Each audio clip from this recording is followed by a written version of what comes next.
The story of Noah and his ark is one of the Bible's best known and best loved.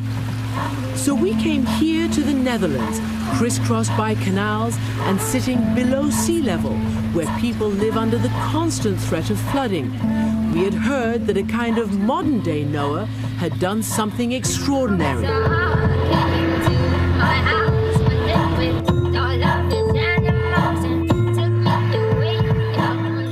Thanks for having us to your ark. It's amazing. To be frank, I never thought I'd say that to anybody. He built himself his own biblical ark. So that was a rooster? It was a rooster. Yeah. So what animals have you got in your ark? Plastic animals. Plastic animals. Not quite like Noah. Yeah, no. He had the real animals. In fact, it was a real flood that inspired Johann Huibers, a born-again Christian, to build this ark. He nearly drowned in a storm surge in 1992, and the next day, a book caught his eye among the wreckage. It was a big book, The Ark of Noah. I bought it, and we are looking at the book, and I said, oh wow, I'm going to build the Ark of Noah.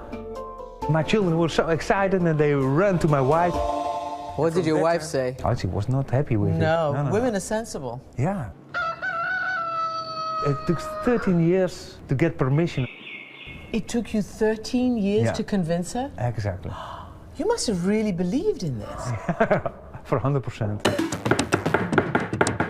It took Johann just over 4 years to build his ark, and he even used the Bible as a blueprint.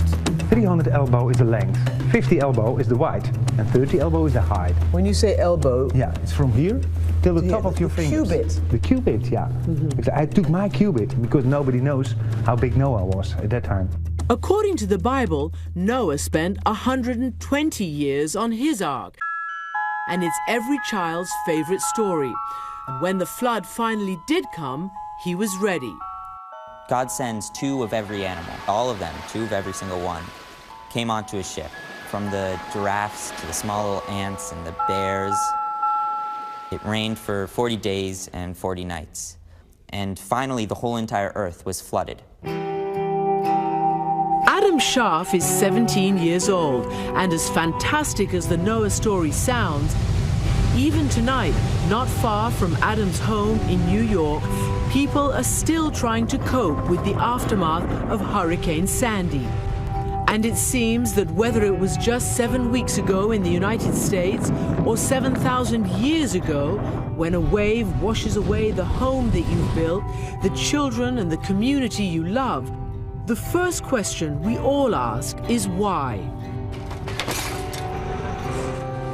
Life often seems inexplicable, and we need to make sense of it. We need something that will help you to assuage your grief and anguish and rage.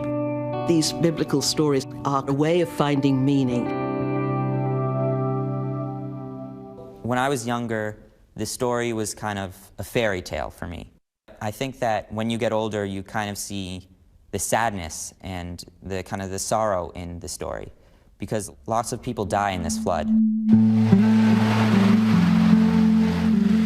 Destroying the earth, the Bible tells us, is the only thing God ever regrets. So he sends a rainbow as a promise. This rainbow shows that God will never send a flood again to hurt humanity and all the animals that live on this earth.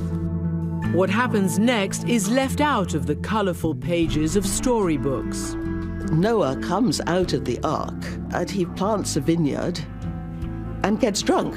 I was remembering a story of a Holocaust survivor who went home to his village and found everyone had gone. He said, I could understand exactly why Noah got drunk. If you imagine what it would have been like after the flood, devastation, all these swollen, bloated bodies lying around, terrible. And it turns out that flood stories like this are not unique to the Bible. They can be found all over the ancient world. These stories didn't drop from heaven one day in a clump of words, all sent by God in book form. These stories developed in a certain place and time. leading some archaeologists to believe they're based on real events.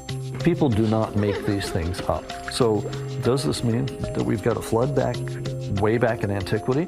It may well. A story is created to explain something that happened. But in the biblical account, the story is layered with new meaning. The flood is sent as a punishment for people's sins.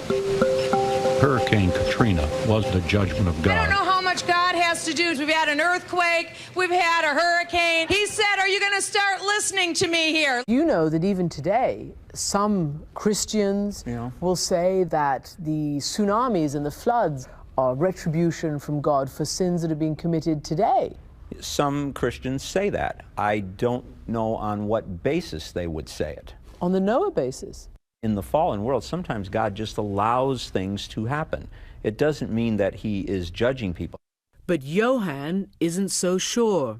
Do you believe he'll do it again? Worldwide, not anymore, but small ones, yes. So small places might be wiped away. Like New York, it's not a small place. No, it's not. It was a big disaster at that time. Does that frighten you? Yeah. But I'm also that the promise of God that it is in his hands. I feel like the moral of this story, for me, helping others will make the world a better place. And a better place for myself will be a better place for everyone. And for my children, and for my children's children. And that's the kind of world that I want to live in. And that's the kind of world that Noah tells us about.